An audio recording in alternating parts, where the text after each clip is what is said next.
bagaimana mereka melakukannya. Ada kecurigaan bahwa hobi membeli koin P dari salah satu perintis. Dan mereka juga menunjukkan dari beberapa tweetan, saya menemukan dompet ini yang membuat dompet untuk Siti dengan kasus ini ya. Yang ini kasihan, yang 21.953 orang ini kasihan. Hanya 12 orang yang diloloskan, mungkin temannya, saudaranya, bapaknya. Ya, coba untuk tim Tor dan mungkin petinggi-petinggi P-Network Indonesia ini disampaikan supaya jumpa kembali dengan saya Mas Brunei dimanapun Anda berada. Semoga dalam keadaan sehat, senantiasa diberikan rezeki. Amin amin ya robbal alamin. Sahabat Subgeder, kita bicara seputar P-Network. Ada beberapa berita terbaru dan terupdate, dan mungkin ini sangat membahagiakan berita dan juga membuat kita tidak senang. Apa saja berita yang kali ini muncul, yang baru-baru ini terblow up di media sosial, khususnya Twitter? Ada beberapa berita yang menarik cukup untuk dibahas. Untuk pertama, yaitu berita mengenai update. Jaringan Pi memperbarui rantai Stellar V15 yang berjalan pada protokol testnet ke versi V18. Versi ini sama dengan versi di mainnet. Ini adalah peningkatan proses teknis formal untuk mempersiapkan open mainnet. Jadi dari Stellar V15 menjadi versi V18, di mana V18 adalah versi mainnet. Oke, inilah berita yang terupdate. Apakah ada hubungannya juga dengan update di Android kita? Pada berita terbaru, pada aplikasi yang ada di Android kita, yaitu aplikasi jaringan Pi, telah diperbarui ke versi 1.35.0. Periksa pembaruan. Mungkin untuk yang Indonesia belum dapat ini ya. Versi ini memperbaiki beberapa bug visual dan meningkatkan kompatibilitas dengan perangkat yang lebih baru dan kapasistensi. Oke, kita lihat di perangkat kita kebanyakan masih versi 1.34.2. Anda bisa lihat di perangkat Anda untuk versi terbaru dari aplikasi Pi Anda. Jika Anda ingin mengupdate, Anda cek saja di Play Store apakah sudah muncul aplikasi update Pi dengan versi 1.35 tadi. Oke, inilah berita yang terbaru. Apakah ini ada hubungannya dengan pembaruan versi Stellar tadi dari V15 menuju ke V18? Oke, kita lanjut ke berita yang lebih menarik dan lebih panas lagi, yaitu mengenai P-Network. Update terbaru mengenai tingkat pertambangan yang menjadi 0,0117 per jamnya ya. Ini meningkat sekitar 1,7% dari 0,0115 sebelumnya. Ini adalah pertama kalinya tarif dasar naik, bukannya malah turun seperti biasanya. Semakin bulan semakin menurun tingkat pertambangan, akan tetapi saat ini menjadi naik. Ini yang perlu kita bicarakan dan kita bahas kali ini. Biasanya kalau mendekati mainnet itu untuk project itu akan semakin dipersulit, semakin kecil hitungannya, akan tetapi ini semakin besar. Nah, inilah mungkin ini strategi dari P-Network untuk menarik kembali para penambang-penambang yang hilang, yang sudah tidak mengklik petir, untuk kembali dengan harapan adanya peningkatan untuk perhitungan ini. Oke, kita bahas mengenai komentar apa mengenai adanya peningkatan perhitungan pertambangan ini. Ada yang mengatakan bahwa P-Network ya, tidak melakukan penurunan nilai untuk perhitungan karena mereka, ada yang mengatakan mainnet bukan tujuan PCT. Itu tidak akan terjadi kecuali mereka menjadikan tujuan mereka. Mereka tidak mengincar untuk mainnet terbuka. Itu ada yang berasumsi seperti itu. Dan saya menyambut komentar dari yang tadi itu, saya jawab dengan jawaban, kenapa harus buka mainnet kalau sudah punya semuanya. Mereka sudah mempunyai kekayaan, sudah kepegang di tangan, sudah untung, ngapain open mainnet? Terlalu riskan. Jika nanti harga turun, kita open, otomatis tingkat kepercayaan pengguna aplikasi akan menurun, ikut mengurangi pendapatan. Ya, seperti kemarin di tetangga itu sudah open mainnet. Kemarin itu sudah pernah open mainnet, ya kita sebut aja Core ya.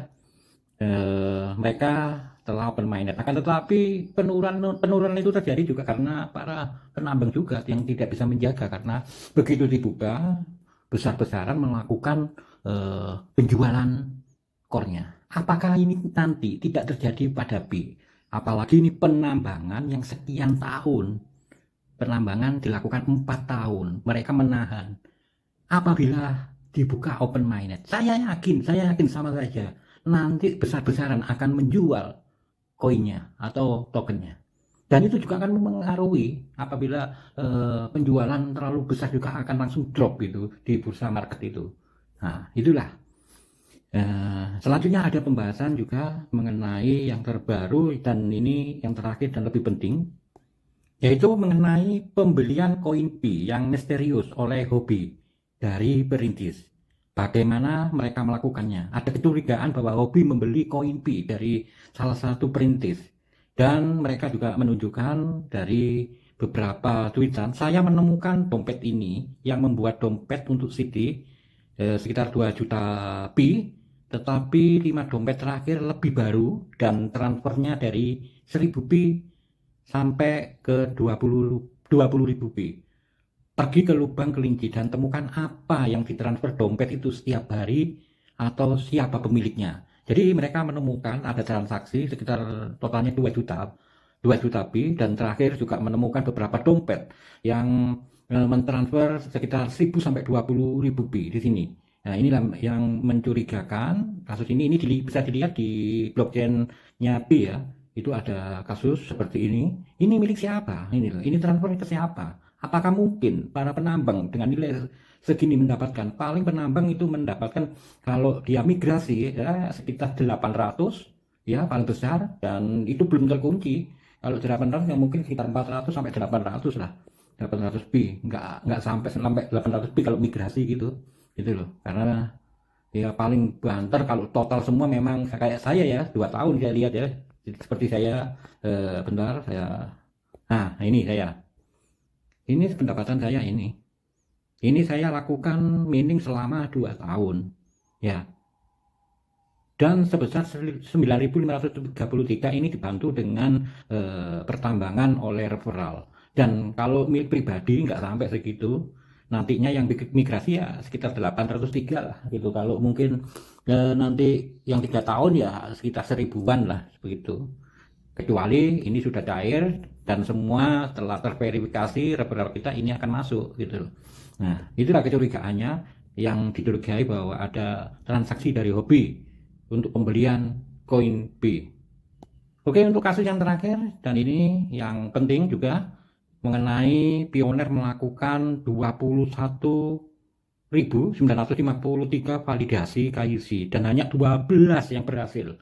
Hanya 12 orang yang diloloskan, istilahnya dia menjadi validator, memverifikasi identitas orang sebanyak 21.953 orang. Bayangkan yang diloloskan 12, hanya 12. Nah, inilah yang menjadi rancu, teman-teman. Menjadi rancu kenapa? Validator di B ini, saya bukan mengejek, akan tetapi begini. Bayangkan jika Anda menerima KYC dan yang menjadi validator verifikasi itu orang Nigeria.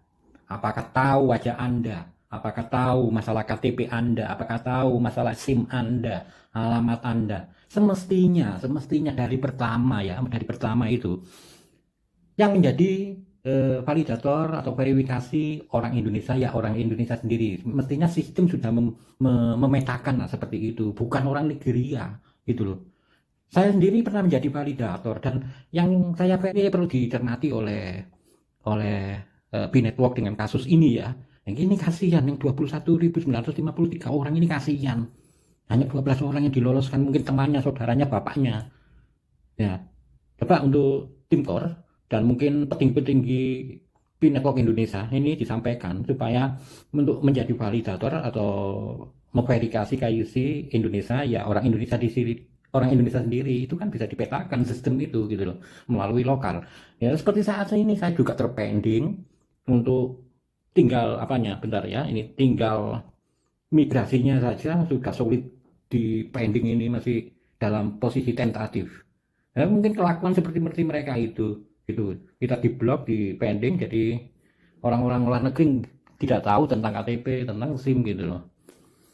Ini sih bayangkan ya, bayangkan kita menambang sudah bertahunan, menunggu undangan kayak gitu ya. Terus masih menunggu untuk verifikasi.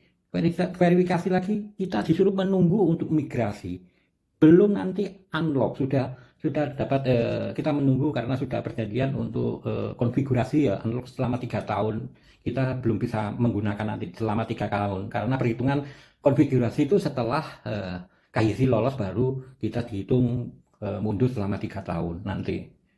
Ya, open minded juga harus menunggu, belum jelas, serba menunggu. Tolong untuk para pionir sejati yang garis keras B Network komentar di kolom bawah ini. Ya, saya juga